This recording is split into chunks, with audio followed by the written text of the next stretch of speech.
Takwimu za mvua kwa vituo mbalimbali vya hali ya hewa nchini Tanzania kuanzia mwaka 2020 hadi 2024 zinaonyesha tofauti kubwa ya kiwango cha mvua kati ya maeneo mbalimbali kwa ujumla. Maeneo ya kanda ya Ziwa na maeneo ya milimani kama Bukoba na Mahenge yalipokea mvua nyingi zaidi, yakirekodi wastani wa zaidi ya milimita 1800 kwa mwaka.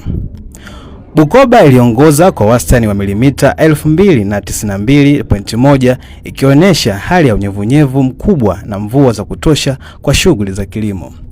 Kwa upande mwingine, maeneo ya ukame kama Dodoma, Singida na Same yalirekodi kiwango kidogo cha mvua chini ya milimita 1000 kwa mwaka. Same ilionyesha kiwango cha chini zaidi kwa wastani wa 502.1, hali iliyoashiria uwezekano mkubwa wa ukame. Miji mikubwa kama Dar es Salaam ilionyesha mabadiliko makubwa ya mvua kwa mwaka tofauti, huku ikishuka hadi milimita 671.5 mwaka 2022 na kupanda tena mwaka 2023-2024, hali iliyoonyesha athari za mabadiliko tabia ya nchi. Karoli Alfred, Domeko TV.